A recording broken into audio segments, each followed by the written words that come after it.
Heavenly Father, we just thank you for this series that you have brought to enrich our life, enrich the family, and for those who are just getting into marriage so that they can do it in the proper way that will bring fulfillment in their life. Lord, as we go further, even today, open our eyes of understanding. Amen. The insights we are receiving, let that insight take us to the place of fulfillment and joy in Jesus' name. Amen. Thank you, Lord, because we know you've answered. Thank you, In Father. Jesus' mighty name we pray. Amen. Amen. Amen. Today is the fourth Sunday we've been looking at the messages of marriage. If you have been following, the first Sunday was a general message on the marriage and the family, God's program, God's purpose. And the last 2 weeks, we have been looking at effective preparation for marriage. That marriage is a serious thing. We don't just rush into it. Otherwise, we don't eventually get what we intend to get. There is necessity to effectively prepare for marriage. And we saw what God did between Adam and Eve, how God told Adam it is not good for him to be alone. He, God, will make and help meet for him. And eventually, God did. And last week we saw the response of Adam. Adam was joyful, Adam was appreciative. Adam received that gift of God and he responded in an appropriate way. And I told you last week that if the marriage is proper and God has actually found you a wife and God has found you an husband, there will be an appreciative response to it. You will be glad. Adam could say that this is bone of my bones, flesh of my flesh. She will be called a woman. And the Bible says, for this purpose, the man will leave father and mother and cleave to the wife. And if you remember last Sunday, we talked about living and cleaving. We talked about loving and covering.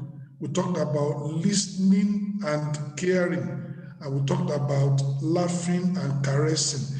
That these are things that make way for a fulfilling marriage. This is the way God has done it. And we're still going on. Today we're still looking at the singles. I'm looking at the message, My Pulse in the Marriage Journey, part 1. Next week we complete this. And that will bring the singles into, we'll be finishing. And like I said, after we finish next week, we're going to have practical session. So we'll be looking for a time when only the singles, when we want the singles, we don't want the married there. Don't show your face. So when we have a meeting for the singles, we only want the singles there. When we have a meeting for the couples, we don't want singles there, we want only the couples.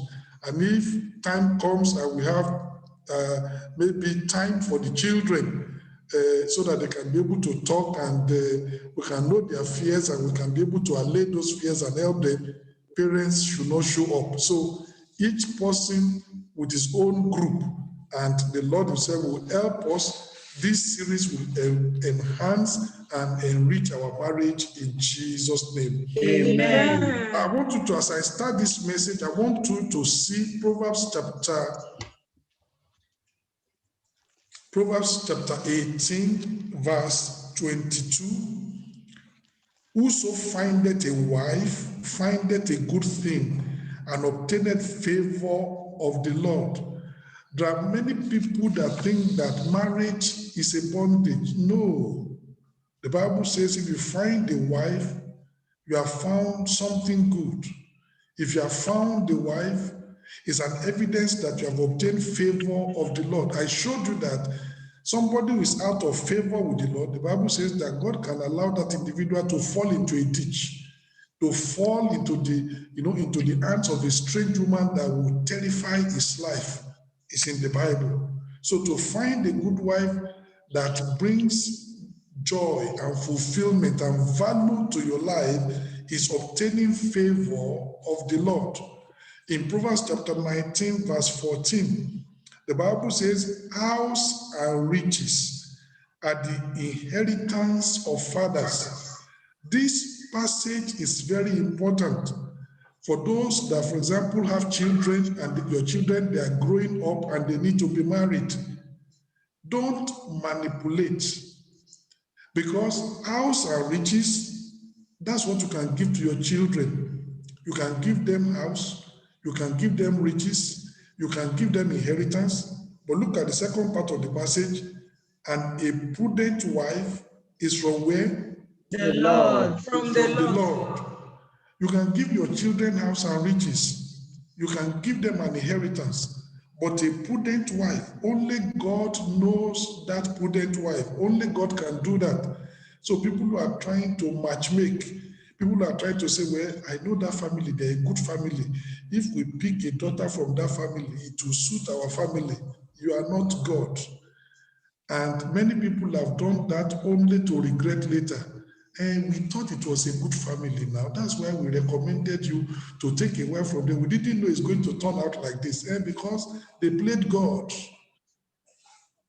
They played God. Don't do that.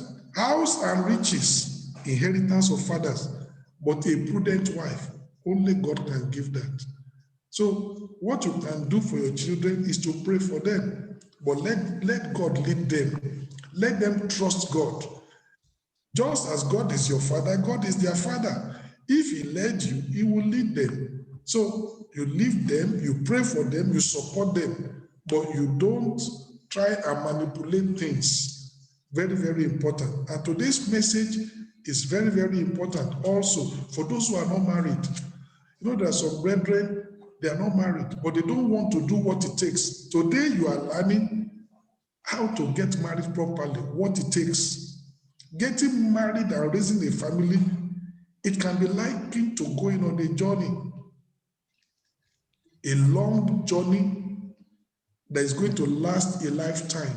When you get married today, you may be 28. If you live to be 78, you are going to be 50 years in that marriage. That's why you don't want to just, take decision flippantly. No.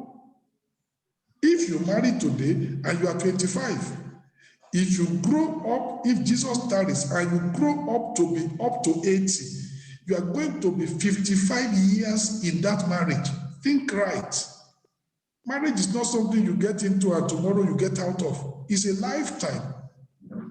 So it's a journey of a lifetime. You want to be serious in the decision making. You want to be very wise in starting that journey. Very important. There are many decisions and commitments that we make in life with little consequences.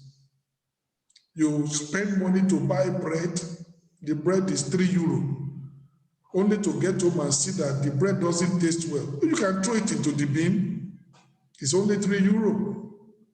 You've made a mistake, it's only €3. The consequences are very little. I bought the bread €3, I tasted it, I don't like it, I put it in the bin, the money is gone. That's a little decision with little consequences.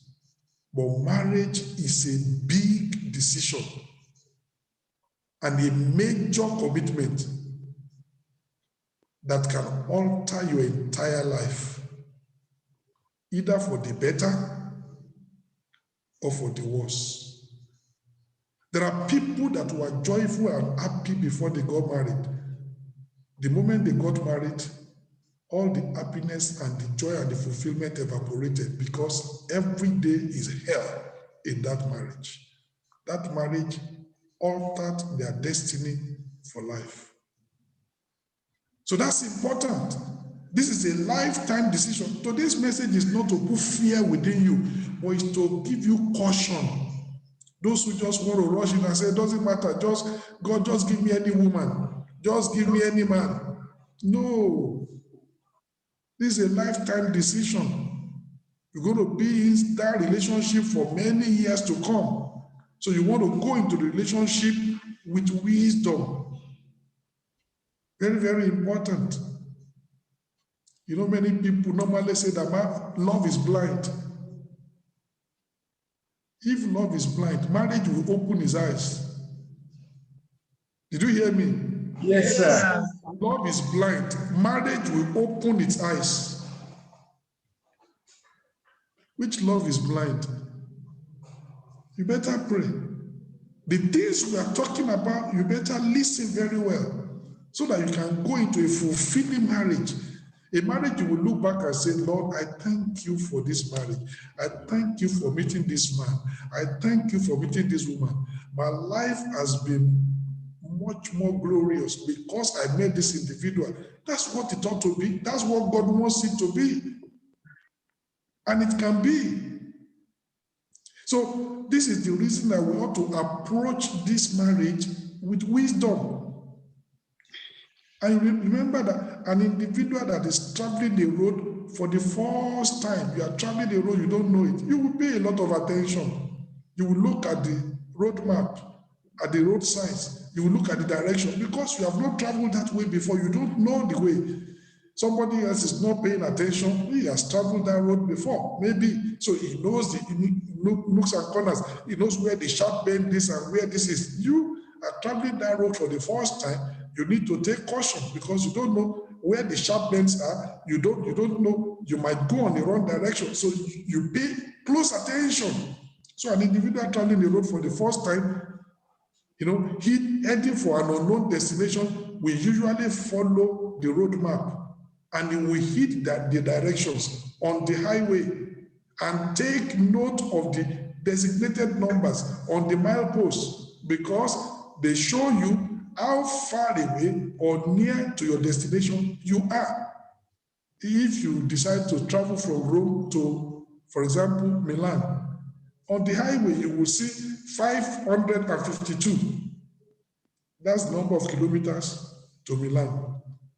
You travel another 30 kilometers and it says, 522 because you have covered 30 kilometers. Before it was 552, now it's 522. So it's showing you that you are getting nearer to your destination. That's what the mileposts are all about. And in the marriage journey also, you need to look at the mileposts. It shows you how far away you are from your destination or how close to that destination you are. Things are not totally different spiritually. God has provided us a roadmap for us in the Bible. His destination in marriage for you is fulfillment. When I tell people that I thank God for my marriage, I've enjoyed my life. 1991 till now, 30 years of marriage. It's been bliss, it's been blessed, it's been awesome, it's been enjoyable, it's been fulfilling. But the things I did are the things I'm telling you today from the scriptures so that you also can enter marriage in a correct way. 30 years of marriage. How many women do you know that can, say that I've been married for 30 years, my husband has never, rebuked me one day, sharply. What is wrong with you? It's too heavy for me. Never done it. 30 years of marriage, beating your wife, abusing your wife, it has never happened.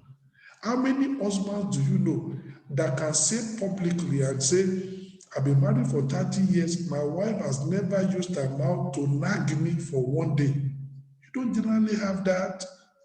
But the thing is, what is the foundation of the marriage? How did they get into the marriage? Where did they meet themselves? Yoruba proverb says, I will say it in Yoruba and then I will interpret it unto you. Yoruba proverb says that obìnrin tá bá fi ijó fẹ́ ìran ló máa wò lọ. What he's saying is that somebody married you because you can dance. Say this is a good dancer. You married her because he said you can dance. The day you see somebody who can dance better, you abandon this one. You go with that one. That foundation of marriage is bad. You don't marry because somebody can dance very well. Otherwise, somebody else is going to dance better than you, and you're going to lose that individual. Very, very important. Let the foundation of your marriage be proper. God wants a fulfilling marriage for you, but that's if you do it His way. So, and the milepost we are looking at is helping you to see how to get to that destination of fulfillment. The first thing is for those who are single and you want to get married. You need to make a choice. But let your choice be a prayerful choice.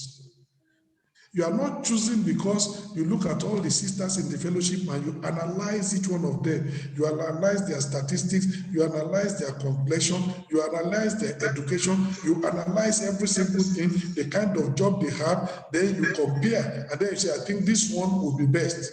That's not how to make a choice. Let your choice be a prayerful choice. You know, I meet brethren that don't want to pray. They are carnal. You know what I want to tell you? In the area of marriage, you cannot avoid prayer. What did I say? In the area of marriage, you cannot avoid prayer. Either you pray now, and then God leads you, you get into a fulfilling marriage and you rest later. Or you don't pray now, you get into a bad marriage. You will pray panic prayer. You will say, oh God, deliver me because Ngozi is double trouble in this house. You will pray. You will pray. My brother, you will pray. The prayer you don't want to pray now, you will pray triple later, but it will be too late. You will say, God, there is fire on the mountain. Come and quench it. The prayer you refuse to pray to get into the marriage, you will pray it when you get into the marriage.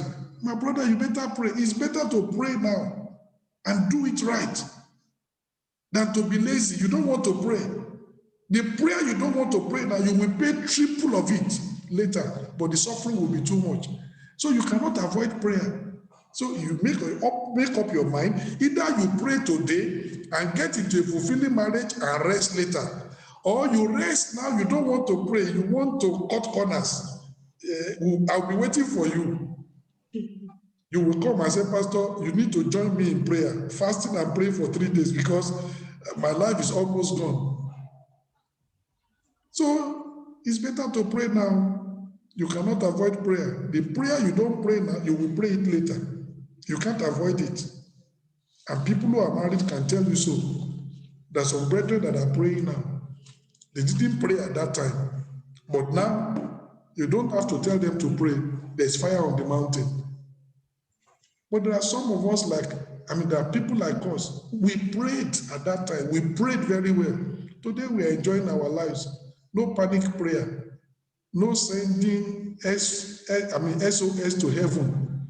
Say, God, deliver me because Ngozi is double trouble in this house. One day she will just kill me in this house. We are not sending SOS to heaven because we are enjoying our life. And I want you to join that group. Pray today. Don't wait till tomorrow. Because if you pray effectively today, it will save you a lot of panic prayers tomorrow, painful prayers tomorrow. I pray the Lord Himself, He will do it in your life in Jesus' name. Amen. It's a prayerful choice. This is the first milepost in this journey of a lifetime, because marriage is the journey of a lifetime. If we do not take it to the message on this milepost and we detour off the right path, we are heading for disaster and frustration. My brother, you cannot marry because somebody is beautiful. There are many beautiful devils outside there. My sister, you cannot marry because this brother, in fact, the way he stands, he looks very nice. He may be a bully inside. He is handsome outside, but he is wicked inside. He will beat you every day. You will be the punching bag for him in the house. His belt, it wear on you, beating you every time. You can't marry by face. You can't marry by beauty. You can't marry by handsomeness. Only God knows the heart. And that's where marriage is at. You need to pray. Very, very important. You need to pray. If you don't pray, then you are heading for disaster. You are heading for frustration, and you will pray later. The choice of a partner must be done prayerfully. A good partner can only come from the Lord. I've shown you in that Proverbs chapter 19, verse 14. House and riches are the inheritance of fathers. Your parents can give you money. Your parents can build a house and give you as an inheritance. Your parents can do a lot of things for you, but a prudent wife, only God can do that for you. A prudent wife is from the Lord. That's why you need to pray and say, God, who is that wife that will bless my life you want to give me? Who is that husband that will enrich my life and bring fulfillment and joy into my life? Oh God, give it unto me. Some of us have come from painful backgrounds. You've not known love. You've just managed life. Now you are 25. You've lived a life of a lot of frustration, rejection. And then you now want to enter another 50 years of that kind of a life? Of course not. You want to get into a place where you will have peace. I'll give you this example. My wife told me this several years after we have married. I didn't know it. She came from a background where marriages in the family, they've not been really the best. She has aunties that are very rich. They don't go into men's house. When they get married, men pack into their house. They are rich. And when they have done with the man, they send him packing because they don't want to be vulnerable. So they don't pack into a man's house. Men pack into their house. And when there's something, they send them out.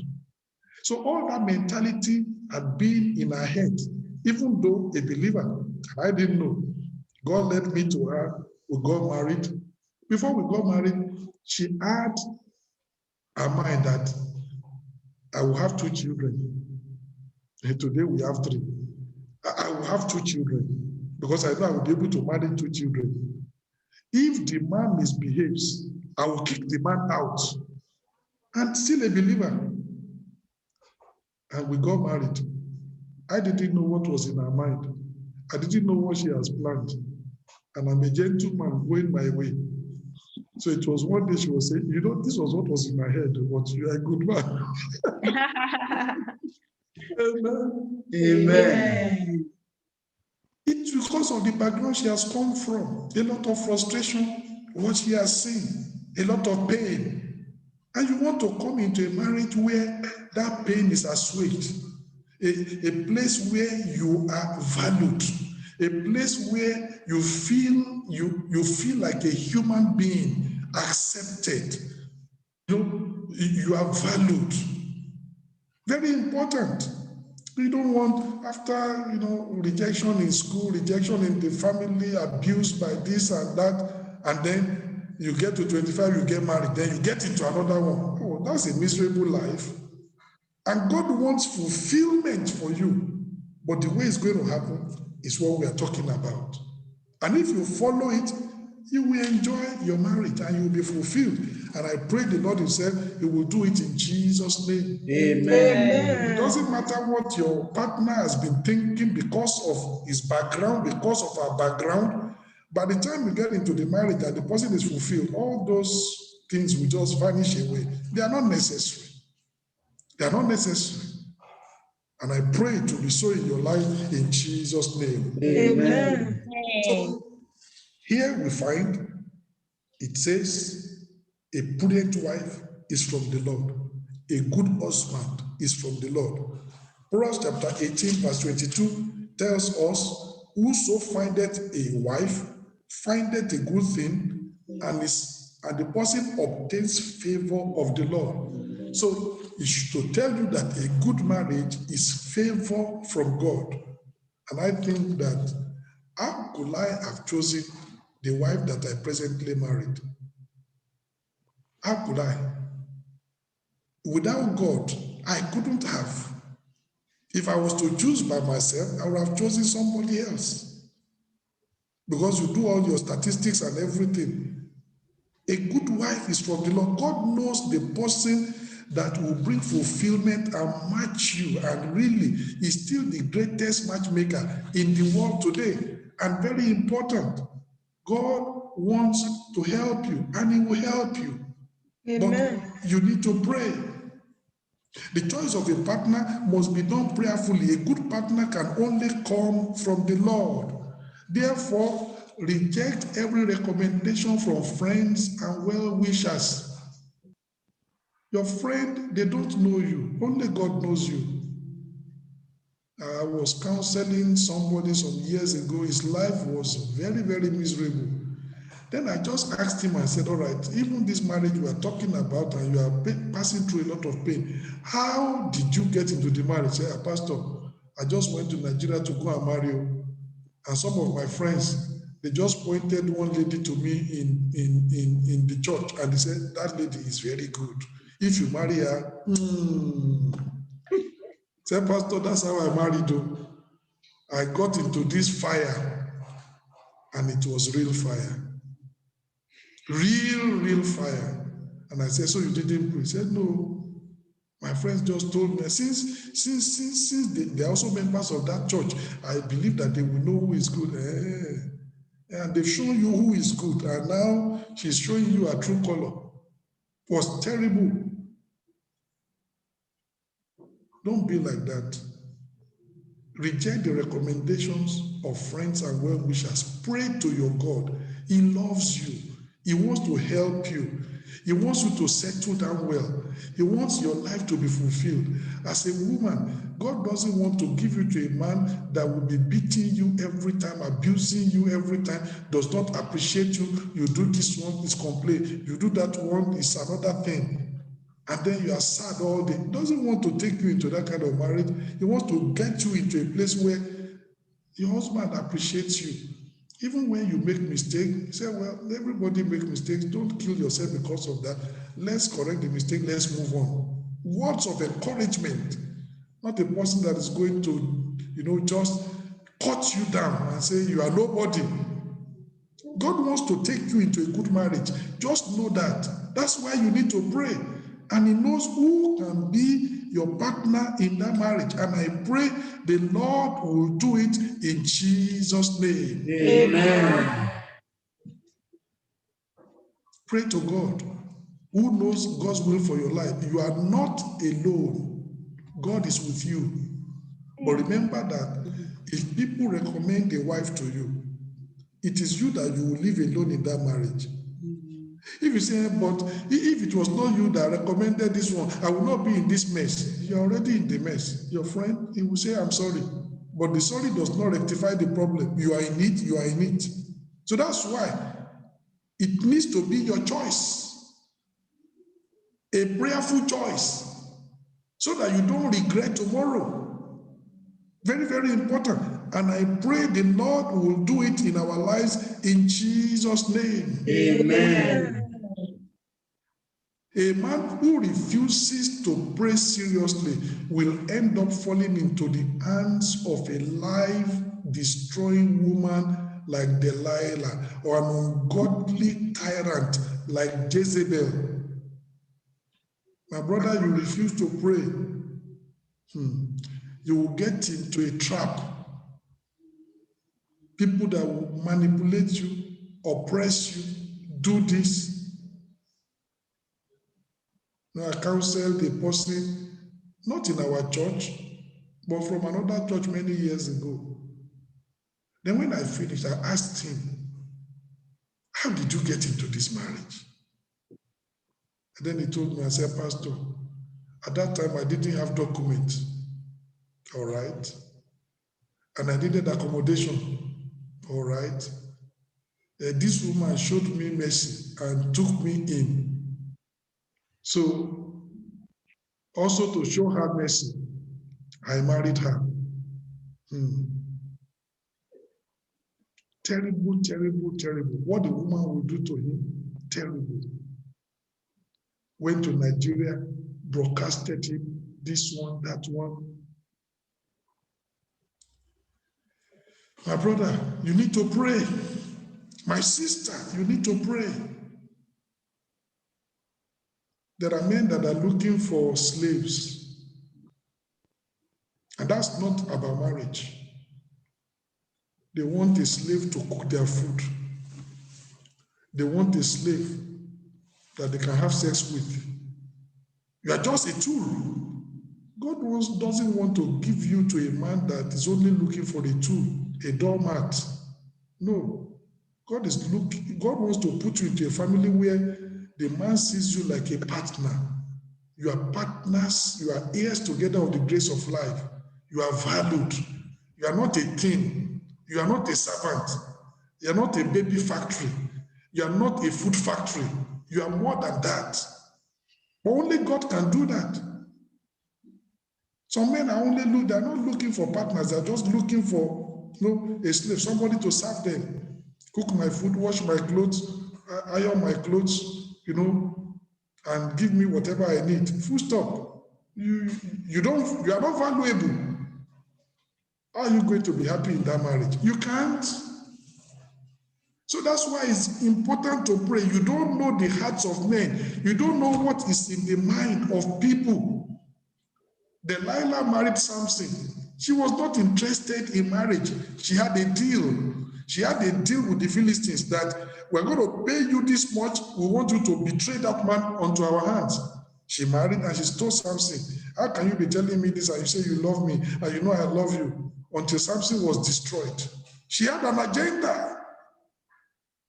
But Samson married. He got into a trap. By the grace of God, you will not get into a trap. Amen. The Lord will shield you from all those kind of traps in Jesus' name. Amen. But when somebody refuses to pray, the devil will manipulate you. My brother, pray. My sister, pray. Prayer is good. You cannot avoid prayer. I said it again. Either you pray today and your prayer helps you to get into a good marriage, or you don't pray today and you end up in a bad marriage. You will pray later. Oh God, deliver me. Oh God, help me. Oh God, why am I in this place? You will pray. So prayer you cannot avoid. But it's better to pray now so that you will avoid those kind of panic prayers tomorrow. Judges chapter 14. Let me show you that Samson was not ready to pray. You are wondering why Samson got into the mess he got into. He wasn't ready to pray. An Israelite. Even he was warned, but he didn't listen. Judges chapter 14, verse 1. Now Samson went down to Timnath and saw a woman in Timnath of the daughters of the Philistines. And he came up and told his father and his mother and said, I have seen a woman. He didn't pray for a wife. He saw. Last week I told you, I hope you are still in deep sleep. You need to sleep. Men that don't sleep, they get into trouble. They are too active. He comes to church. He ought to sit in front too, because there's nobody. He will sit at the back. And every lady that comes in, he will be assessing. Every lady that comes in, my brother, you will get into trouble. You will get into trouble. You are seeing. Sleep. Pray. Allow God to make your Eve and bring the Eve unto you. Now, he said, I've seen a woman in Timnath of the daughters of the Philistines. Now, therefore, get her for me to wife.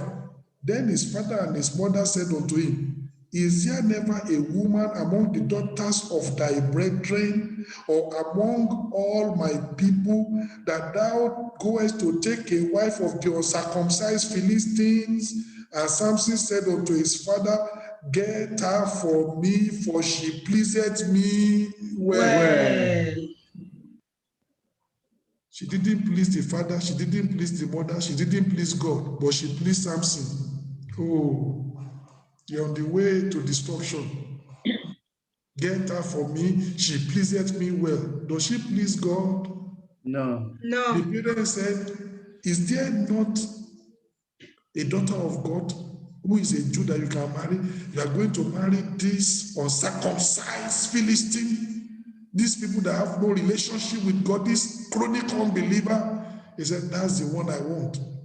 Get her for me. She pleaseth me well.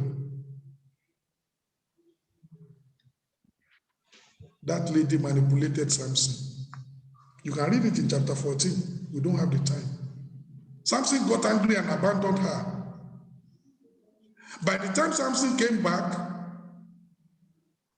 she has married Samson's best man. And Samson said, Where is it done? I paid dowry on you. 7 days feast. How come you go to marry my best man? Oh, my brother, when you marry from the gutter, what else do you expect? When you marry from the gutter, you expect gutter behavior. Now you are surprised. But Samson was warned that this person you are going into, this is an uncircumcised Philistine. They have no values. They are not godly. But you insisted. And now you are wondering that your so-called wife joined the enemy to manipulate you. Chapter 14, you can read it. Chapter 15, abandoned you and went to marry somebody else when your marriage is still a few months old. Oh, you married from the gutter, my brother. And that's what is happening. That's why it's good to pray. Samson, he didn't pray. That's why he got into problem. Eventually, that woman died because the Philistines, they burnt her to death and burnt the father to death because Samson dealt with the Philistines because of what that family did to him. So eventually, that woman died. Now Samson has opportunity of retracing his steps and getting married properly. What did he do? Chapter 16. Chapter 16. And Samson went to Gaza and saw there an harlot and went in unto her. Samson is on, you are too awake. Again here. There he said, I saw a woman in Timnath. Now you are seeing another harlot in Gaza. Always going to strange places. Strange places. Places of sin and defilement. That's where you are seeing rotten people. He went in unto her. The enemy almost used that to trap him. But thank God, God had mercy on him. God released him. But you can't take God's grace for granted forever. Verse 4. And it came to pass afterward that he loved a woman in the valley of Sorek, whose name was Delilah. That was his end. That was another woman. Samson never prayed. And he thought he has found love. He didn't know he has found his destruction. That was the woman that eventually finished him. People who don't pray, that's where they end up. They end up finished. I pray yours will not be like that in Jesus' name. Amen. You need to pray so that you don't get into the hands of a life-destroying individual. You know, there was a sister who abandoned a so-called husband The man is always marrying many wives, and the wives are always dying mysteriously. She's not marrying them because she loves them. She has a lot of money, but the man was in a cult, and she needs to donate from time to time. So in order not to donate any other person and get into trouble, donate the wife. Hey, I have money, I can marry another one. And women that their eyes are inside money, some of them will get into that. Say, I marry somebody wealthy, I'm going to enjoy my life. My sister, you're a sacrifice. Sacrifice already on the altar. When the time comes, he donates you for his purpose. He didn't marry you because he loved you. He married you because he has a contract with the devil, and he must fulfill that contract. And he doesn't want to go and kidnap anybody and say the best way is, let me use my money and marry somebody. When the time comes, I have a donation. I pray you will not be a donation. Amen. There's a sister that I married that I had to run away from that man. Other women have been donated. People who are always running after money. Be careful. My sister, be careful. Sometimes there is much more than that money. The money is a trap. Pray. God will open your eyes to show you. A woman who refuses to seek God for a partner may end up marrying an inconsiderate, callous, hard-thinking man like Nabal. You know Nabal? Very wicked, very foul-mouthed, no kindness. And you'll be wondering, how can a wonderful woman like Abigail end up with Nabal? You can read that story in 1 Samuel chapter 25. Very wicked man. But you read Abigail, very nice woman, very good character. And you'll be wondering, how can this woman with very good character, very gentle, soft-spoken, very kind, very accommodating, how can they marry this hard-drinking, like a beast? How come? So when people don't pray, that's what happens. They just get into the wrong hands. And then it's too late. Suffering starts. But I pray that for you, listening to this message, you will not make the mistakes of those people in Jesus' name. Amen. If you pray, God answers. You know what the Bible says? Seek, you shall find. Ask, and God will answer you. Knock, the door will be opened unto you. There's a guarantee of an answered prayer. Very, very important. God will only answer a prayer that you make in sincerity with the expectant faith to receive. Let me show you Ezekiel chapter 14. Because some people are praying, but they have an hidden agenda. They are not completely open. No, when you go to God, don't go to God with preconceived idea. Don't go to God and say, God, this is my plan. I want you to ratify it. God does not ratify human plans. God gives you a plan to execute. Now, Ezekiel chapter 14, in verse 1. Then came certain of the elders of Israel unto me and sat before me.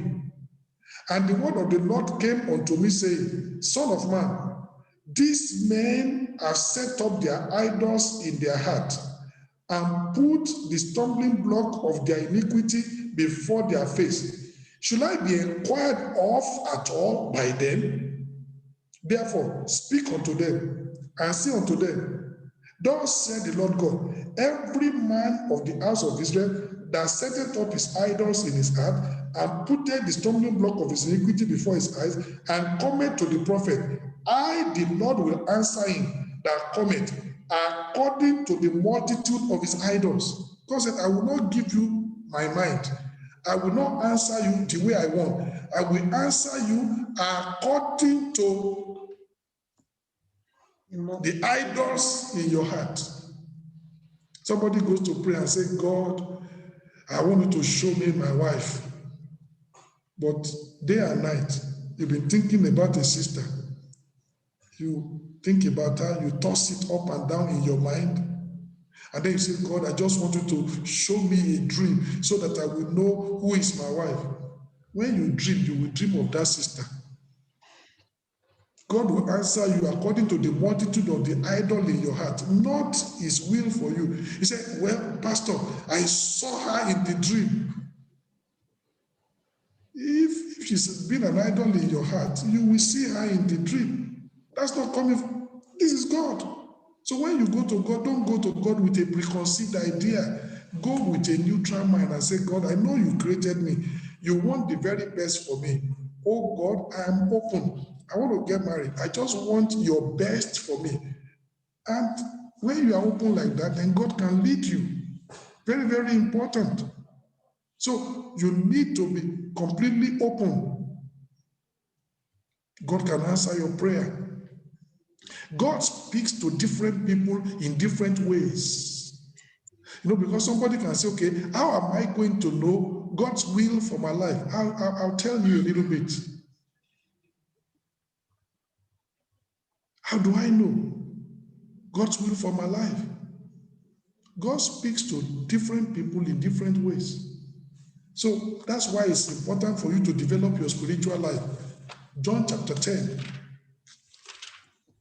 John chapter 10.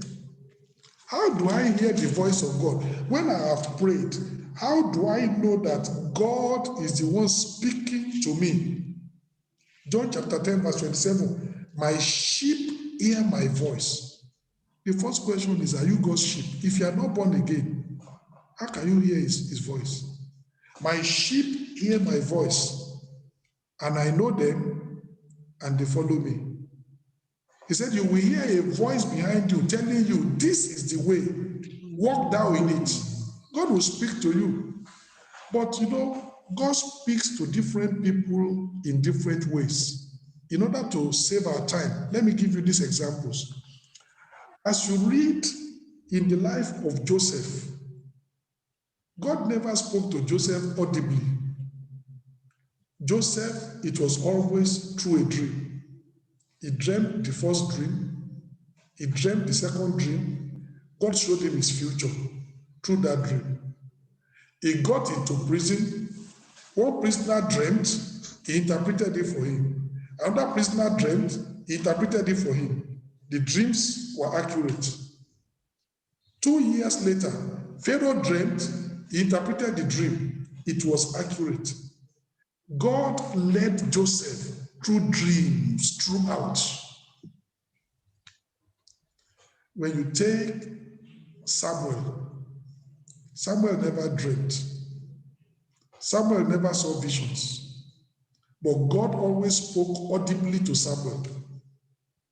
When Samuel was young, God called Samuel, Samuel, Samuel. He rose up, he went to Eli. Eli said, I didn't call you. The second time, Samuel, Samuel. He went, Eli said, I didn't call you. Samuel, Samuel. He went the third time. Eli perceived that God must be calling him. Eli said, I'm not the one calling you, go and sleep. But when that voice will come again, don't come to me. Just answer, speak, Lord, for thy servant heareth. And the voice came the fourth time. And Samuel said, speak, for thy servant heareth. God spoke to him. When God was going to select a king for Israel, God spoke into Samuel's ears and said, this time tomorrow, I will send you somebody, you will anoint him to be king. It was an audible voice. And the following day, God sent him Saul, he eventually anointed Saul to be king. When God sent Saul on an errand to go and destroy the Amalekites, and Saul had not done the right thing, God spoke in Samuel's ears and said, can you see Saul? I told him what to do, but Saul has disobeyed me. And Samuel prayed all that night, he wept. Eventually, he met Saul in the morning and said, what did you do? I said, I've done everything. He said, what do you mean? God spoke to me that you have not done the right thing. What meant this beating of the sheep? When God wanted to reject Saul, God spoke to Samuel and said, I have rejected Saul. Take your own. Go to Bethlehem, anoint a king for me in the house of Jesse. Audible voice. Samuel never saw vision. Samuel never dreamed, but God spoke to him audibly every single time. How does God deal with you? He dealt with Joseph with dreams.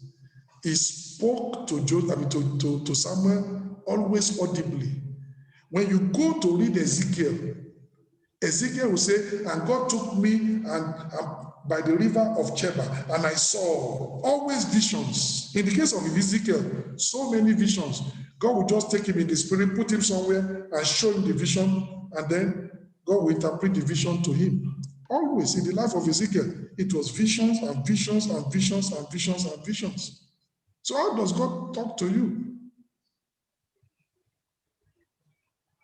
When you look at a person like Saul, you look at a person like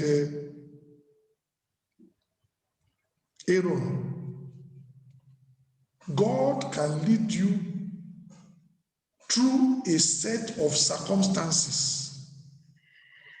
How did Saul and Samuel come together? God told Samuel, I will send you a man tomorrow. But God didn't speak to Saul. The asses of Saul's father were lost. The father said, Saul, take one servant, go and look for those asses and bring them back for me. They were looking. After 3 days, Saul said, we have not found the asses, but it's now 3 days. If we continue this journey, my father will even be more worried for us than with the asses. Let's abandon the asses. Let's go back home so that my father will not be worried for me and for you. They were about to go back. The servant said, all right. I heard that in this vicinity there is a seer, there is a prophet. Maybe if we get to him, he can show us our way. He can maybe pray for us and tell us how the situation is. Saul said, well, your idea is good, but I don't have any money. How can I go to the prophet without a gift? The servant said, I have some money over here. That's how Saul agreed to go and see Samuel. And when he got there, I said, is the seer here? He said, you are very, very, he's just ahead. Just run, you will meet him. That's how Saul came to. He didn't hear a voice. A set of circumstances brought Saul to Samuel, the place of appointment, the place of destiny. And for some people, that may just be it. God just brings you through a set of circumstances to the right person at the right time, in the right place that you're going to get married. So there are many ways God leads people. How does God lead you? That's very, very important. I don't hear voice. Many times I've had some trance, not real vision, trance, and they come to pass. But many times God leads me by intuition. One morning I finished my quiet time many years ago in Manchester, and God just ministered to me and said, go to the city center, go to the estate agent now. I was intending to go to my research place in the college, but I just obeyed God. I just went. When I got to the city center, I got to the estate agent. They've not even opened, so I waited. When it was 9 a.m. and they opened, they were asking, you are so early. What are you looking for? I said, we're looking for a place that we can use for church. So one of them said, we don't know anything like that. Why don't you register? I told them, I've already registered with you. When we contact you, why are you here? I stayed, they were looking at me. Then somebody said, all right, let him stay. The person in charge of that kind of building, I deal with normal houses, but somebody who deals with halls and churches and co, he has not come. When he comes, maybe you speak to him. So eventually I waited. That individual came, As that individual came, they told him, said, there is a man there who is looking for church. We told him that he should register. When we have information, we'll send to him, but he just stayed there. He's not listening. So he came out, he came to see me. Said, what are you looking for? I told him. He said, okay, register. I said, I've already registered. And then he said, okay, wait. Some mail just came in this morning. Let me check. He went to check the mail. He said, there's a building that may be right for you. It just came in the post. They just delivered it this morning. When would you like to see it? I said at noon. This was about 10 a.m. I said at noon, lunchtime. Said, lunchtime? I said, yes. He said, all right. He booked the appointment, lunchtime. He gave me the address. I left the place. I phoned my brethren. I phoned Pastor Kenny. I phoned Pastor Ayo. I said, at lunch, we are going to go and see a building. Do you know that's the Manchester church till today? The steps of a good man, they are ordered by the Lord. And that kind of a thing has happened so many times. I told you the other time that the tiles we are using in Casamajore and Rodigo that we're using, we bought tiles of 112,000 euro. We paid 7,200. But it was just one day, God just ministered to me and said, go to Sassuolo today, go to Cohem. Oh, I just rose up, I bought ticket from Maenza. I traveled to the north. I phoned Pastor Emmanuel, picked me up at the train station. He was looking. I've not given him a prior notice. He picked me up at the train station in Modena. We drove to Sassuolo to Cohem. We got there. I found that thing, and I found favor. Tires worth of 112,000 euro. They sold it to us for 7,200. The steps of a good man, they are ordered by the Lord. I didn't hear a voice. It was an impression, but I know how God speaks to me. It's an impression coming from the Lord. When we started the church in Latina, we've been looking for what to do, where to go, how are we going to do it? We just finished church one day, and God just said, that hotel in front of the station, why don't you go there? And I just told Pastor Foy, I said, we are going to that hotel. That's how we went to that hotel and negotiated. Do you know that many people have gone, blacks have gone to that hotel, they said no. In our own case, they said yes. And it was the same day. How does God lead you? That's how God is going to speak to you. God is not going to come in a kind of a way that is contrary to how has he been leading you. So it's not when it comes to the area of marriage, even in other areas, how has God been leading you? Sometimes you want to travel, and God just ministered to you and said, that traveling will be dangerous. Stay behind. And you know it's God, and you cancel the traveling, only to hear the disaster that happened later. Say, thank God I didn't travel. How has God been speaking to you? It's the same way that God is going to speak to you when it comes to marriage. He's not going to do it in another way. It may be through dreams, it may be through vision, it may be through, set of circumstances, it may be through, a knowing, an intuition that God just gives to you, an impression in your spirit. It may be through a kind of not lust, not infatuation, not familiarity, a strong love for that individual. And I mean strong love. You think about the love that Jacob had for Rachel. Jacob was deceived. He served for 7 years and he was deceived. And Jacob still said, okay, tell me, I still want to marry this girl. Tell me. And the father said, another 7 years. And he said, I'm ready. Somebody else would have picked race.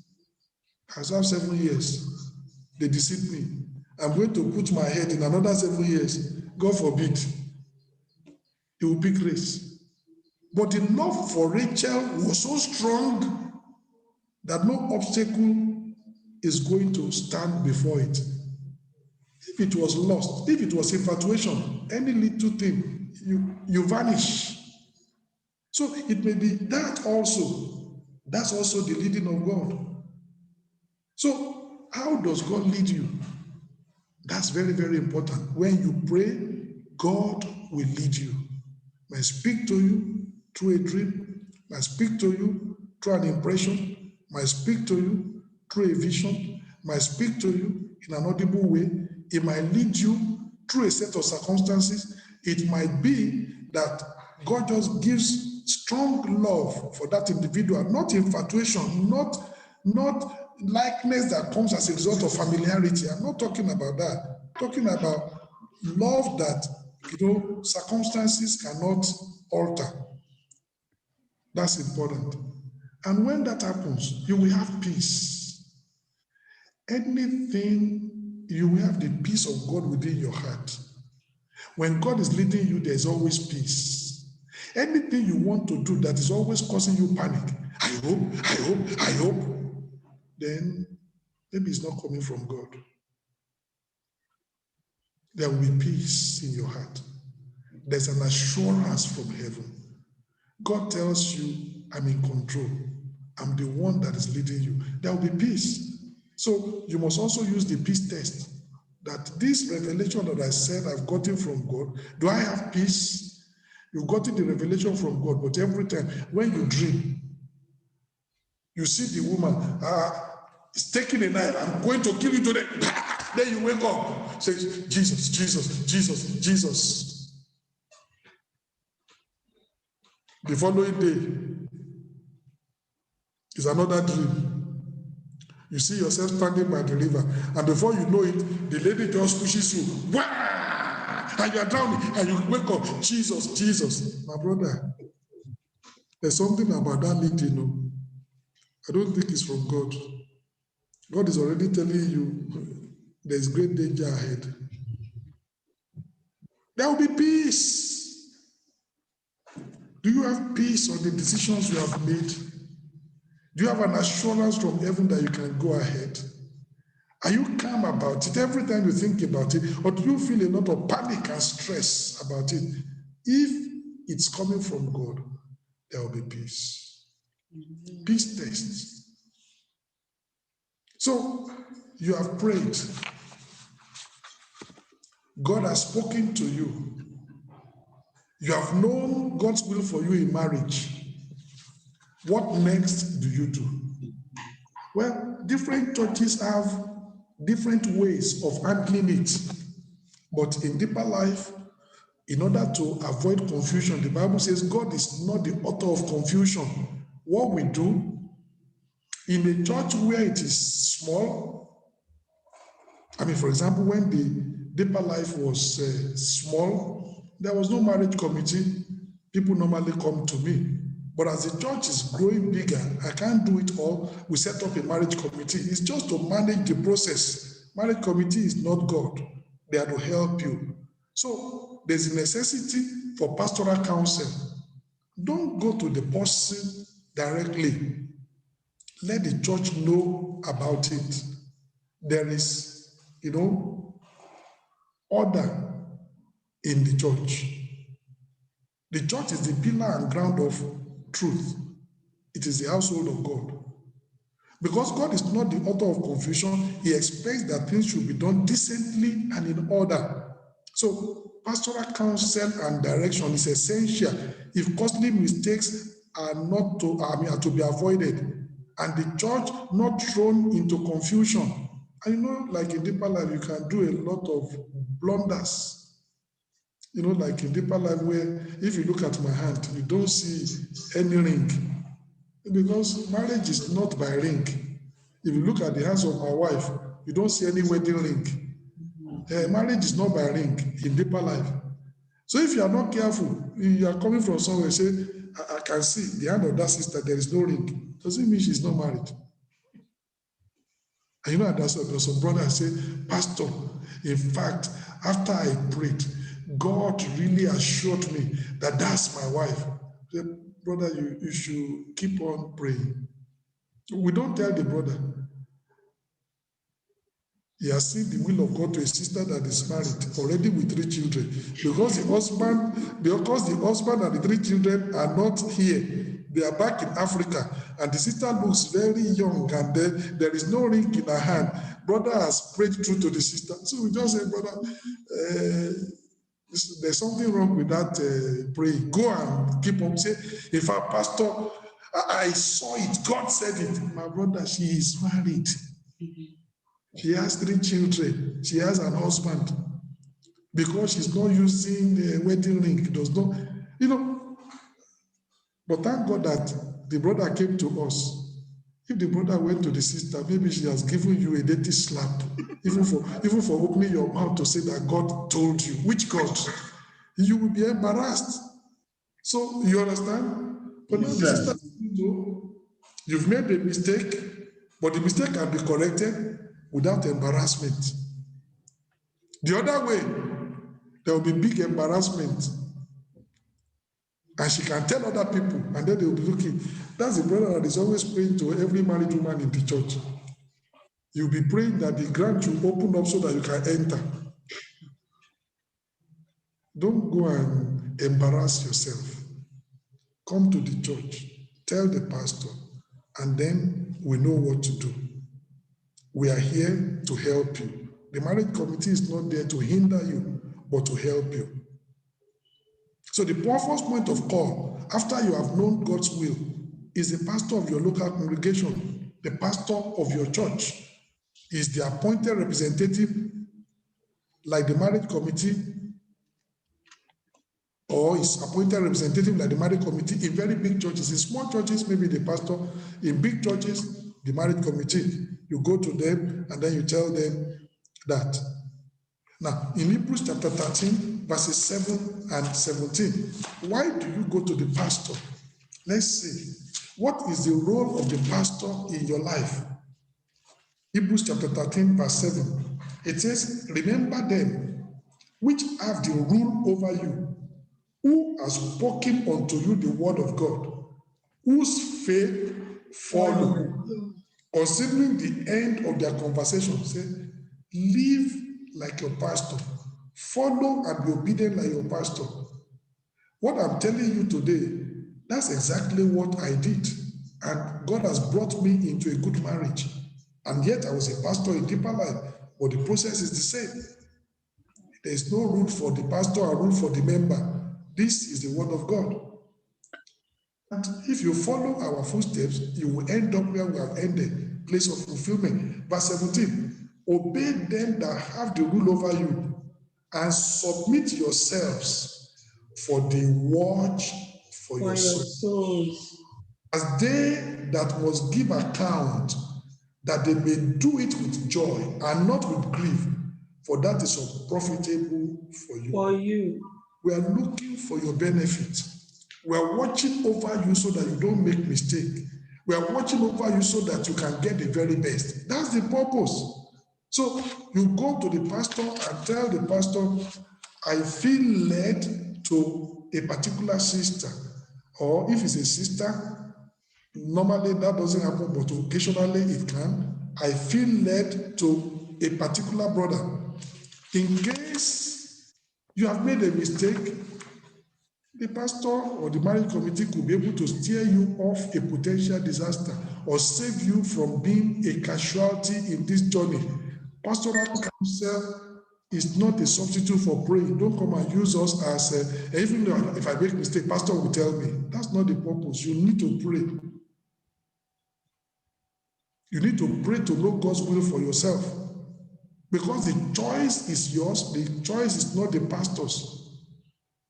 A deeper life pastor is not a matchmaking pastor. I don't tell somebody this is the best person for you to marry. I'm not God. And I refuse to play God. A prudent wife is from the Lord, not from the pastor. And if you pray is your father, he will help you. That's important. Now, after you have told the pastor, I feel led to sister so-and-so. Pastor, God is leading me to brother so-and-so in marriage. The pastor's answer or the marriage committee's answer can fall into 4 categories. When you finish telling us, we can tell you, no, you have made a mistake. Categorical No. If somebody is coming to church, you don't meet her outside. When she comes to church, she dresses well like a, but the pastor knows that this person will be trying to evangelize her. She's still on the road, full-time prostitute, but she's coming to church. She's trying to hear the word of God so that she can be saved. And then because you just see her in church the way she is, decent and cool, you say you are led to her. We tell you no. That's going to be unequal yoke. That marriage will end in disaster. We don't need to tell you that individual. No, there's privacy. The pastor will just tell you no. He doesn't need to tell you the reasons why. He's not obligated. If you want, fine. There have been people that have told them this marriage cannot work. But they insisted. They went into the marriage. Today, the marriage didn't work. They can't blame me as a pastor. And I don't have to tell you why I think the marriage cannot work. Because I don't have to tell you other people's secrets. I'm a pastor. I've just told you it can't work. If you trust me, fine. If you don't, you can move ahead. And some of them have gone ahead and said, Pastor, no, I'm going to do it. Yeah, they've done it. Today they are, there's somebody like that who phoned Pastor Yomi. Pastor Shola told me, Pastor Shola said, he's ended. We counseled you, but you did what you want to do. So there is no need for you to now be regretting. Pastor Shola told me. Pastor Shola, what did Pastor Shola tell you? Now you've made up your mind, you've done. So there is no need. That one is a past story. Before but Pastor Shola told me, it's too late. You didn't hear the counsel. Now that you have done what you have done, and now the fire is burning, manage that fire because you are married. Very important. So the pastor can say no in the case of unequal yoke. Remember that Jesus said that unbelievers, you have your father, the devil. And remember that you as a believer, what does the Bible say? You are a child of God. Have you ever seen where God and the devil, they are father-in-law and father-in-law? So the daughter of the devil. So the devil is the father-in-law. And God now also is bringing his son. And the devil and God, they're saying, okay, we want to marry our son and your daughter. God says, no, we are not equal. I don't do that. How can God do that? Unequal yoke. Do you know what yoking is all about? Let me read it to you and then I explain what yoking is to you. 2 Corinthians chapter 6. When the Bible says unequal yoke, some people don't understand what unequal yoke is all about. I'll tell you. 2 Corinthians chapter 6, verse 14. Be ye not unequally yoked together with unbelievers. So he said a believer should not be, unequally yoked together with unbelievers. For what fellowship at righteousness with unrighteousness? And what communion at light with darkness? And what concord at Christ with Belial? Or what part at it that believeth with an infidel? And what agreement at the temple of God with idols? There are 5 illustrations in this passage. It talks about fellowship. It talks about concord. It talks about communion. It talks about agreement. It talks about partnership. And it says, there is none. Light and darkness, they don't mix. You know what yoking is? Yoking is from agriculture. If an animal can pull 10 kilograms, and you have another animal also that can pull 10 kilograms, A can pull 10 kilograms, B can pull 10 kilograms. In agriculture, they know that when you yoke the 2 animals together and you make them to pull, they will pull 30. They will not pull 20. A can pull 10 by itself. B can pull 10 by itself. But when you yoke them together, they will end up pulling 30. They will not pull 20. There is a cross breeding of strength that gives them. That's why they yoke in agriculture. But for you to yoke, you must yoke animals of the same size, of the same type, of the same age, of the same height, of the same strength. Have you seen somebody that went to yoke a rat and an elephant? How are they going to work together? You are yoking a rat. Look at how small. Look at the elephant, how tall. And you are going to use a stick to join elephant to rat. How do you do that? And you expect the two of them to work together. It doesn't. They must be of the same height. So you yoke them like this. Elephant, look at the size of the elephant. Look at the size of the rat. When you yoke an animal that is very strong and you yoke it with an animal that is not so strong, the animal that is strong will drive the animal that is weak. That animal will die. So you yoke animals that are of equal strength, equal height, equal age, equal capacity. That's yoking. So when the Bible says here, you must not be unequally yoked together with unbelievers, it's telling you you are not on the same platform.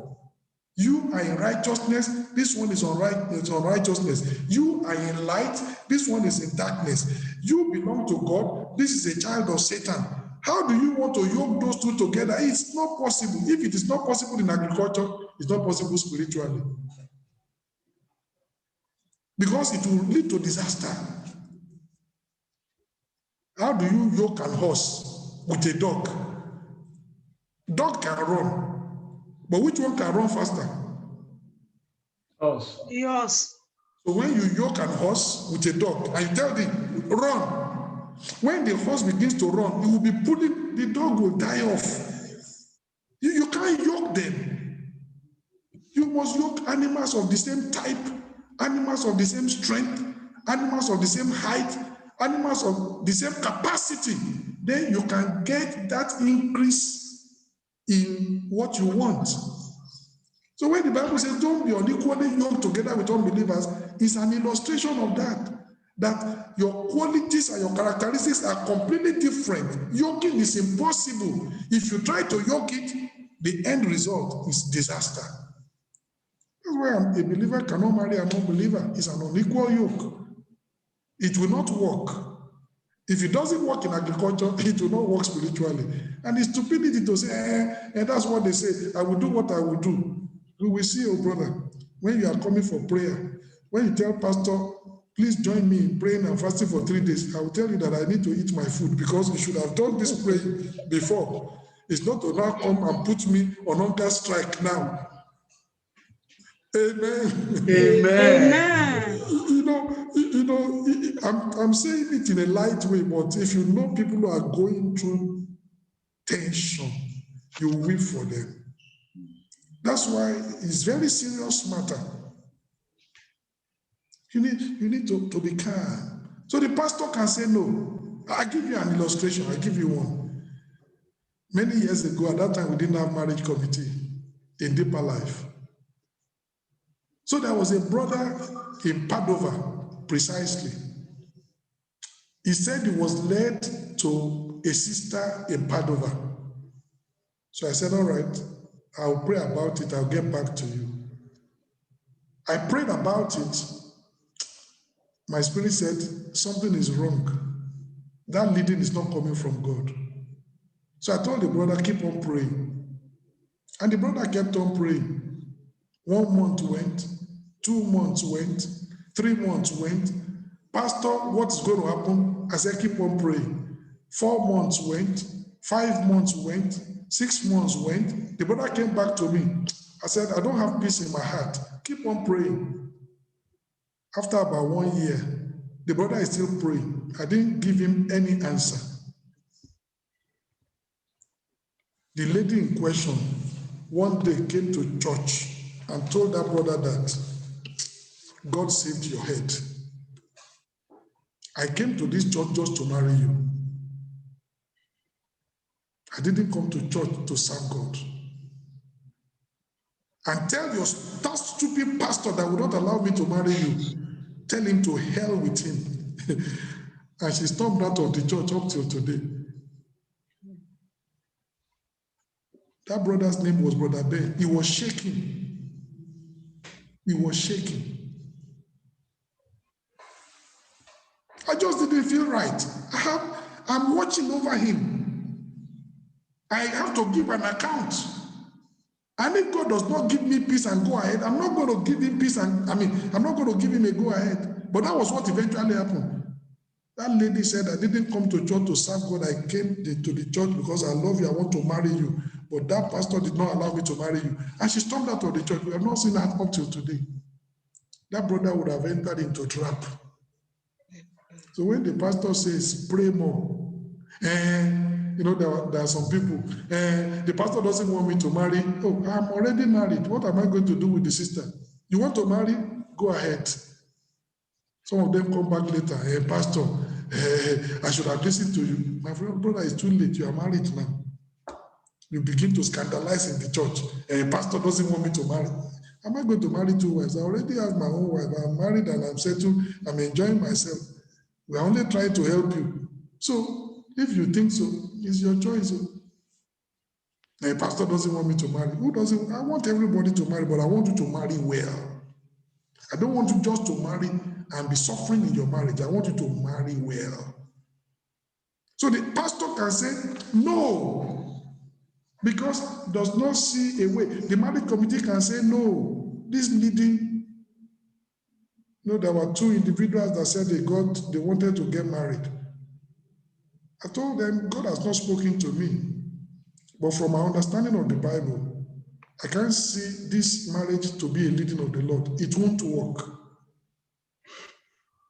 It got to a point where the European overseer at that time, when he came to Italy, I called the 2 of them. I said, Pastor, this brother said he's led to this sister. Now, God has not spoken to me particularly, but from my own understanding of the Bible and from knowing them, this marriage cannot work. I spoke it in front of the 2 of them, and with the overseer being there. But they still have their choice to make.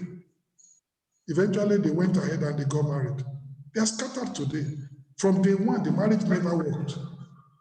From day one, the marriage never worked. The pastor is watching over you. We want you to get married, but get married in the proper way. And we are not afraid to tell you this. It's still your choice. Then whatever decision you make, you see there. Number 2, the Bible says, how can 2 work together except they be agreed? Number 2, the pastor can say, grow. Many years ago, there was a brother that wanted to get married.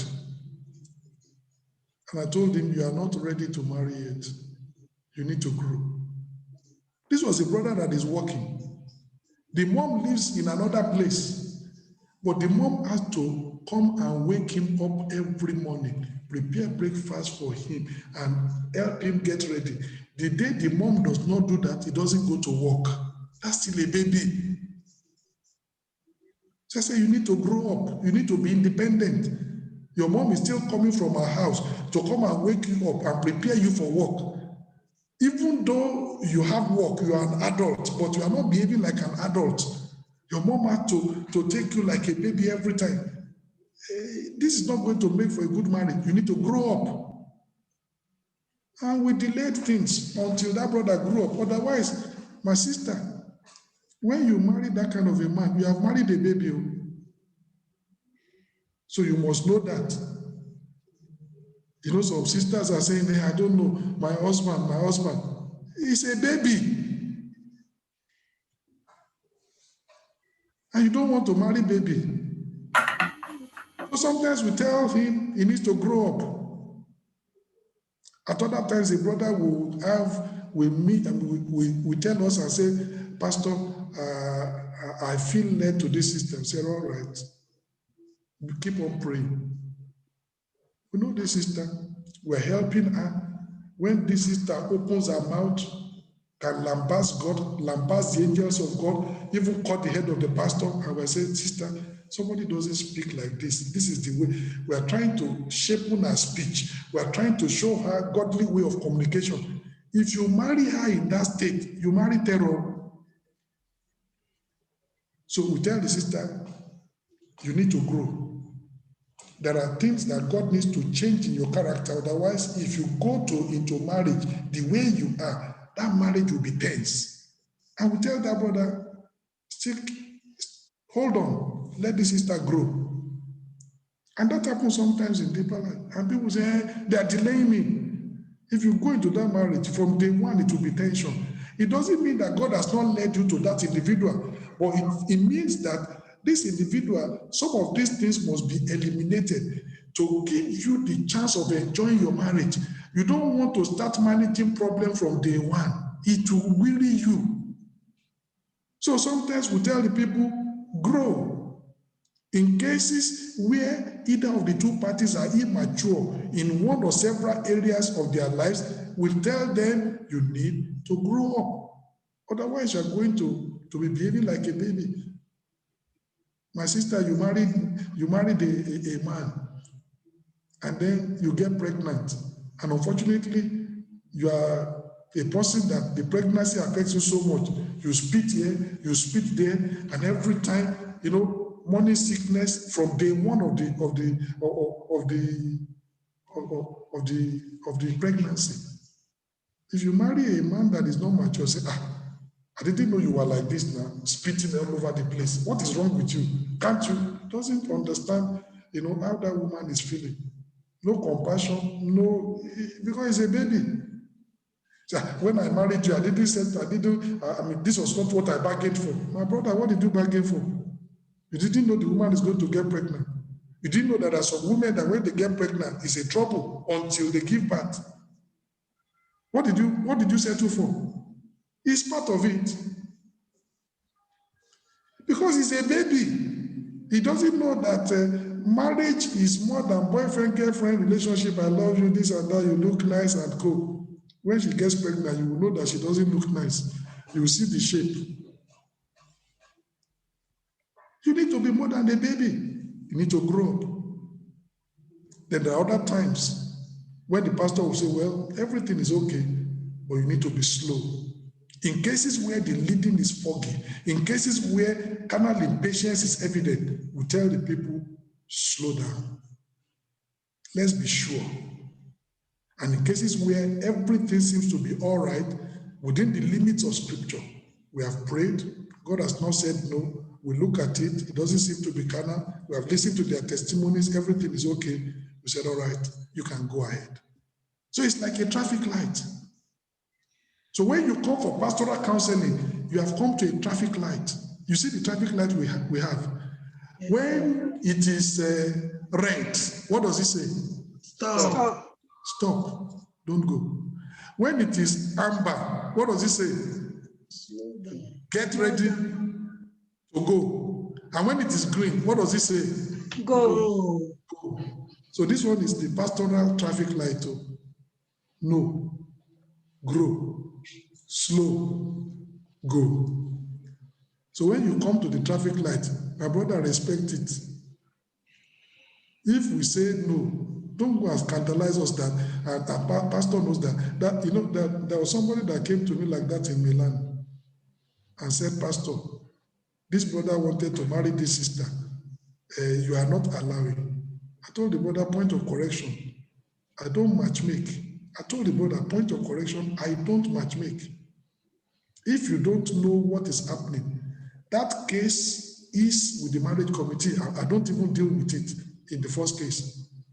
And if you don't know, the brother came and said he wants to marry the sister, but somebody else has come before him. So when that one is finished, if it is no, then this brother can have a chance. Otherwise, that's it. So if you don't understand the full details of things, don't just accuse people as if it's like a pastor, it seems you have somebody you want to give her to. Me, give somebody to somebody. I'm not God, and I don't play God.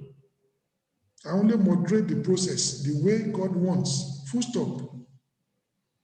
So there are some people like that. Maybe pastor wants to give her to somebody else. That's why he's not allowing me to. Put all that one. It's all rubbish. We are doing our job and for your benefit, so that you don't fall into the wrong hand. Remember the story I told you of the brother in Padova? That brother was shaking when he had this happened in Italy here. The brother was shaking. The woman said, I came into the church to marry you, not to serve God. I just like you. But now that your pastor will not allow, and you are not ready to go with me to registry to marry, you say, unless your church approves. And since I see your church is not approving, I'm not ready to wait. Blasted him and told him to also blast me. Well, I'm still here. I've not been blasted. Amen. Amen. Amen. There are many blasters all over the place.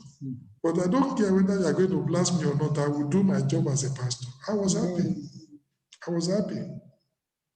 I was happy that not under my watch, somebody under me now goes into a bad marriage. And I was blind, I couldn't see. Not because I know the sister very well. No, I don't know her very well. But I prayed, and God didn't give me peace. I said, there's a problem in it, and God didn't tell me the problem. So I will wait. We wait. Elijah said, something bad has happened and God has not told me. You only know what God has told you. If he has not told you, he has not told you. But if he says there's something wrong, there's something wrong. I don't know, I will wait. So I told you, wait, you pray but eventually the problem showed by itself. God didn't reveal it, the problem revealed itself. I pray that even the problem that God doesn't reveal to you, the problem will reveal itself. Amen. So that you can pick grace where you need to pick grace in Jesus' name. Amen. Very important.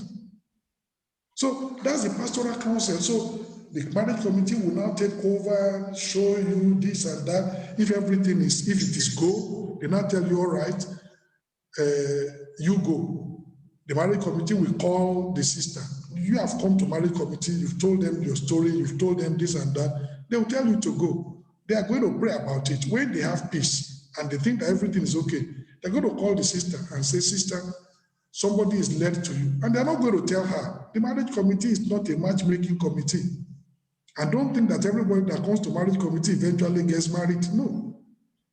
Not everything works because we are not matchmakers in the marriage committee. We are to guide the process under God. So they call the sister. A brother has come, said is led to you in marriage. Will be. Sometimes it's more than one brother. Sometimes 5 brothers. It's only one of them that is right. All the remaining 4 must be wrong because 4 brothers cannot marry a sister. So who is right, who is wrong? We don't know. Okay, marriage committee, all of them say they are led by God. All their stories, their vision and their dreams, everything seems credible. The marriage committee has prayed. God has not said, so we have a marriage register. We list their names in the order in which they came. So the first one will go to the sister. And we tell you, when you go to the sister, don't try and bribe your way through. When I was led to my wife, when the church gave me opportunity to speak to her, I just spoke to her that I've prayed. I felt led by God to marry you. Full stop. And I went my way. It's hard it's our own choice now to pray and know. Don't use sweet words that is going to make her to want to say yes. That's already manipulating the process. Speak plainly. This is it. No manipulation, nothing. I've prayed. I felt led by God to you. Full stop. Go your way. Leave her to pray. And the sister should pray that somebody has come to you or that the marriage committee has allowed somebody to come to you does not mean that that's your husband. You need to pray. Are you convinced? Is this so? When I was led to my wife, I was not the first person. I think somebody went, maybe another person went, maybe I was the second person or the third person. And eventually, she prayed and felt led to me. Eventually, all the other people, the church said, well, this sister already is engaged. She has already said yes. So all of you, she doesn't know the people up till today. It doesn't have to. You don't have to. You don't have to. But you need to pray.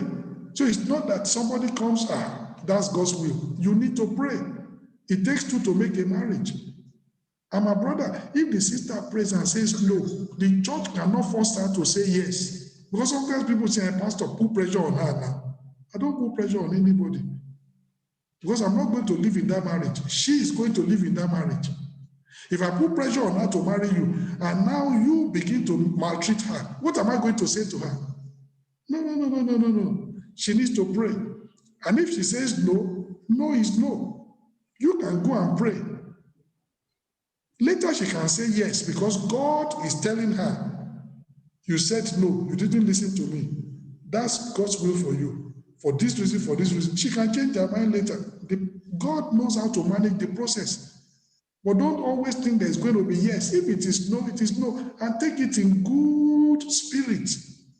Not to blackmail the sister all around or whatever. That's important. She's independent. She's a child of God. You have heard from God. Let her hear from God. That's the way it is done in deeper life. And if everything, and she now comes back to the marriage committee, I have prayed, I feel led to say yes. All right. Marriage committee will now call the two of them together. The brother comes, the sister comes, all right? The sister has told the brother yes. Then the process now begins. We're now going to show them how do they get parental consent and some other things that we're going to talk about next week. The practical things begin to happen. Now, after the church has agreed that the two of you are going to get married, A said he is led, B has prayed and she felt led, all right? And the church has recognized that, okay, these two individuals are going to get married. There's a necessity for parental consent. My brother, you grew up somewhere. My sister, you grew up somewhere. You are not like mushroom from the bush. You came from a house. And there is a necessity of according your parents' honor. Let them know. So deeper life will require parental consent. Somebody says, but if my parents do not consent, God is on the throne. God is on the throne. If God has led you, He will sort out the problem. Between my being led to my wife and getting married to her, 1.5 years went. Not because church delayed me. No. There was complication in the marriage, in the family. In fact, it got to a point that my wife said, if the family is at loggerheads like this, do you think this marriage will work? My mom was asking me, and I told my mom, God has led me. I'm not marrying the family, I'm marrying my wife. And I know what God has said. We go ahead. It was turbulent, but I didn't rush. I stayed. My wife came from a Muslim home.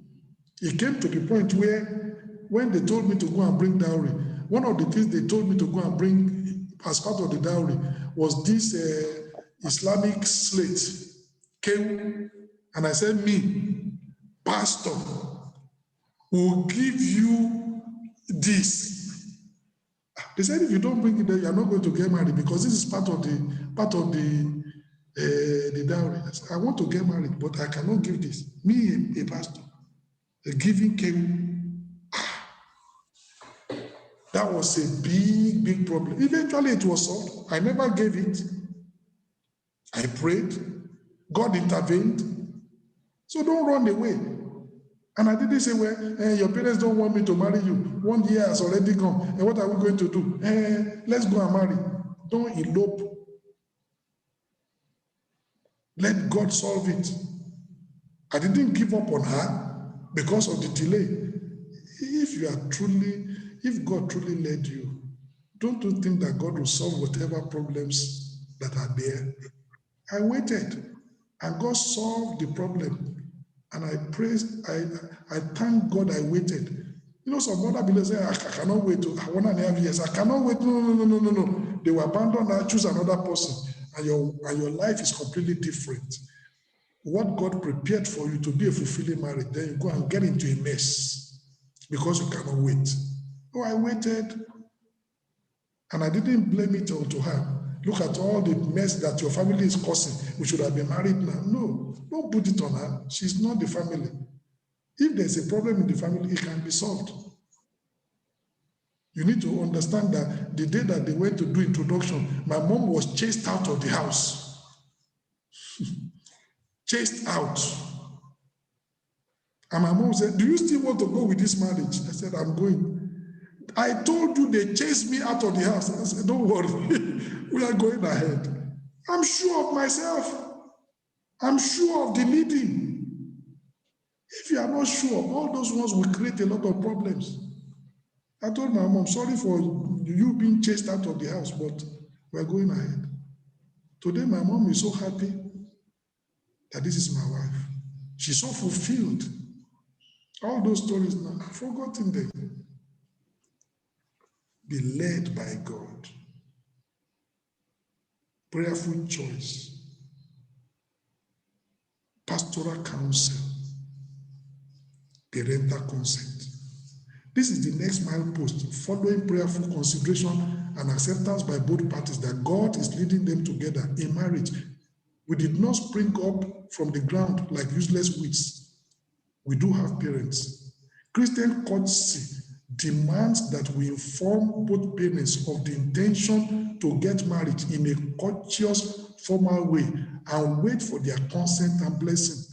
And especially for the woman, the church always demands a written letter from the woman that the church is authorized to continue that, because we don't want in future that one father will come and say, Pastor, you gave my daughter to this man that I don't know. We'll bring out the letter and say, you gave your consent. You wrote this letter and signed it, that you are in agreement that your daughter should marry this man. So why are you now accusing the church as if the church just took your daughter without your consent and gave your daughter to one man? It's not like that. So the church always requires a formal letter from the parents of especially the lady. Because sometimes there are things like that. Sometimes there may be delay in this area because of uninformed or unreasonable demands from parents bordering on tribal issues, bordering on education, bordering on caste, bordering on religion. Christian maturity and fervent prayer will prevail. You are Yoruba, I am Igbo.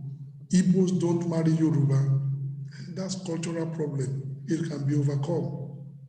You are from Nigeria, I'm from Ghana. Nigerians, my daughter cannot marry a Nigerian. That can be overcome. Prayer will soften the ground. Those can create problems. They do. So the caste, the education, the religion, and a lot of things like that. That's why we need to pray. Whatever happens, don't be a runaway wife in the house of a refugee husband. My sister, you want to get married, don't be a runaway wife in the house of a refugee husband. His own family has abandoned him. Your own family didn't say yes. And then the two of you go to registry, you get married, and they're looking at you. No, don't be a runaway wife in the house of a refugee husband. God will sort you out. Amen. Your parents need to bless you. You have seen the marriage of Isaac and Rebekah. Rebekah's family, they blessed her. Be a mother of thousands and thousands. The Lord make you fruitful in the house of your husband. You need that parental blessing. Whether they are unbelievers or not, God has put authority in their mouths as authority figures over your life. And whatever they declare, it will happen. You don't want them to curse you, you want them to bless you. Parental consent, very, very important. And in our church, very important. So after you have been led, after the church has cleared you, the next thing is parental consent. Say, I don't know when I'm going to do it. Don't worry. Marriage committee will help you to manage the process to make sure, okay, this is the next thing to do. Okay, this is the next thing to do. Okay, this is the next thing to do. So next week, we're going to be looking at what do we do in courtship? What is the essence of courtship in marriage? Then we're going to see, what do we do How do we get married? On the consummation, the wedding day, the reception, what is it going to be like? And then some other practical things, practical considerations that we need to take into consideration. Next week will be part 2. We'll be able to tell you all that. So this is for people who are not yet married. But those who have married, even if you have done any mistake, God will help you. But at least you have children that are coming. You are learning so that you can be able to guide your children in the proper way.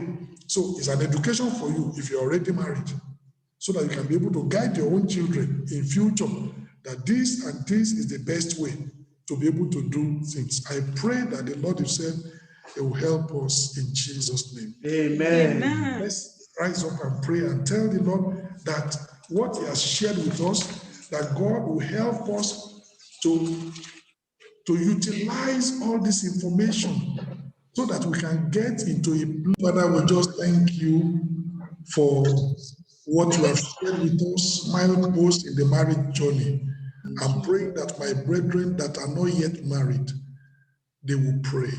Amen. They will not be looking carnally to choose. They will not be using physical criteria to choose.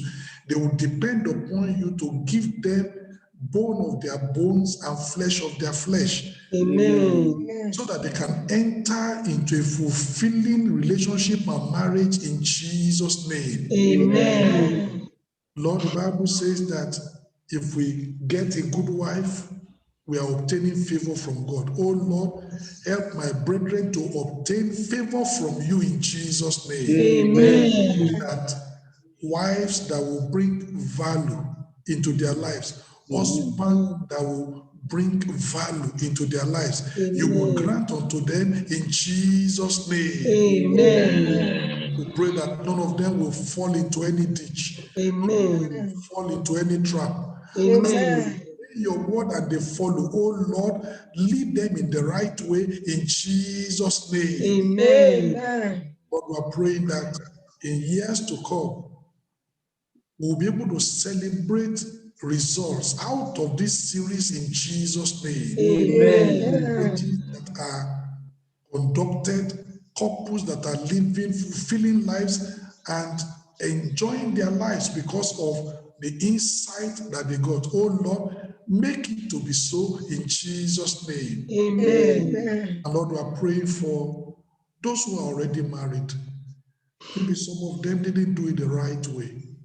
And they are saying today and saying, God, if I had this, I would have done it right, but I didn't know this. Oh God, overlook the times of ignorance. Reach out and mend those marriages in Jesus' name. Amen. Make the crooked way straight. Amen. Where there is pain, bring the balm of Gilead in Jesus' name. Amen. They are hearing all this insight and they are making adjustments. Oh Lord, I'm praying that there will be improvement in the marriages in Jesus' name. Amen. And Lord, for those of our young ones who are still maybe in secondary school, they're still in university, it's still not time for them to get married.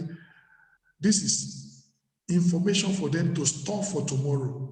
Oh Lord, I'm praying that when it comes to the time, it may be 5 years' time, it may be 10 years' time for some of them that are 12, that are 13, that are 14, that are hearing, it may still be 10 years' time when they will be 24, 25, when they will be getting married. Lord, I'm praying that all the things they are hearing, they will not forget them, but those things will come to help them when the time comes in Jesus' name. Amen. As we'll be continuing in this series, as we'll be coming next week to hear about courtship, what is done, how it is done. I will be talking about wedding, what is done on the wedding day and things like that. Oh Lord, enrich our lives with all this information so that things are done in a way that brings glory to your name in Jesus' name. Amen. Thank you, Lord, because I know you've answered. Thank you, In Jesus. Jesus' mighty name, I pray. Amen.